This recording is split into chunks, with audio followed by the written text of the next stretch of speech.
Hey guys, I just wanted to follow up on this insulator I found. I made a video of finding this probably 5 or 6 months ago, and I don't think I ever followed up on it.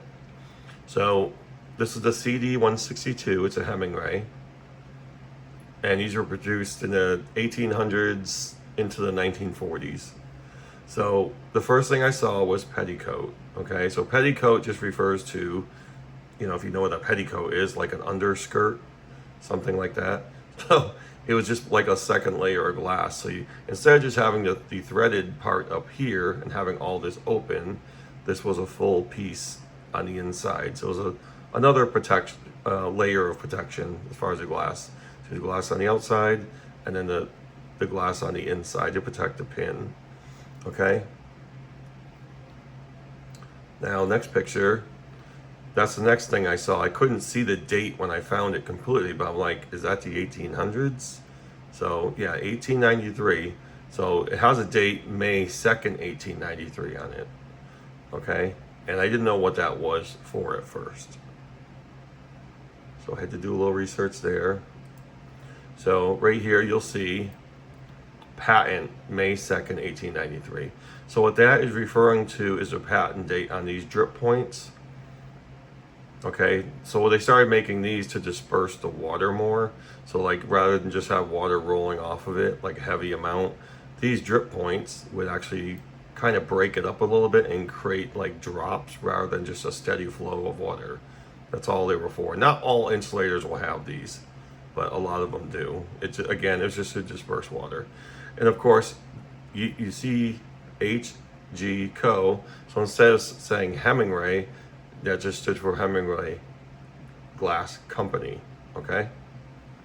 So when researching these, the CD162, I had to figure out, well, there's a pretty wide range of years that they made this style, right? So I had to find the year, because usually you have a range of years with insulators. Sometimes they'll put the year on there, but not always. They really make you work to figure these out, okay? So in going through pictures, a timeline of this style, I know there's different kinds of prints, different kinds of embossing. Some of it even looked, like it was handwritten. It was really uneven and crooked and all that. And then I came up to this. I saw this style right here.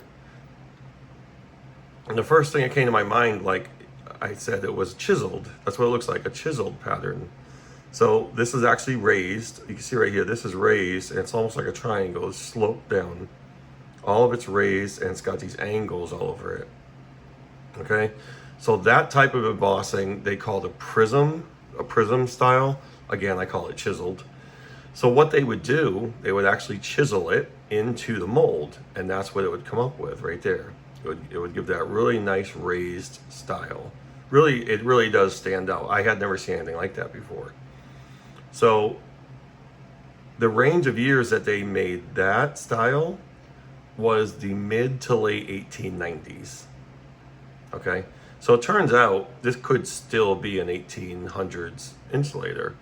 So a couple of publications I read about it, one said put it 1893 to 1899, and another one put it 1895 to no later than 1901, because a lot of people would say some of them did go into the early 1900s, but no later than 1901.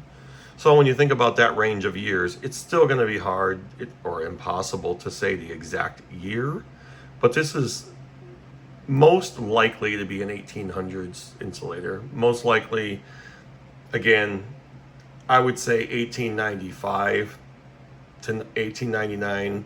Then you have 1900, 1901, maybe, but it's still hard to tell. But it's still, either way, the oldest insulator I found at this point, and it's in great condition, actually. So I just wanted to show you that.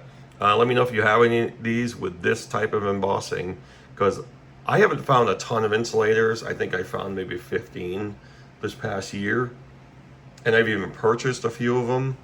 This was the first and only time I had ever seen this style, because they didn't do it for that long. So, which makes it not necessarily a rare model, the CD162, but it's probably not very common to find this type of embossing. So yeah, I was pretty excited about that. So just wanted to show that to you and follow up on it. And yeah, let me know if you have one of these with this style of embossing.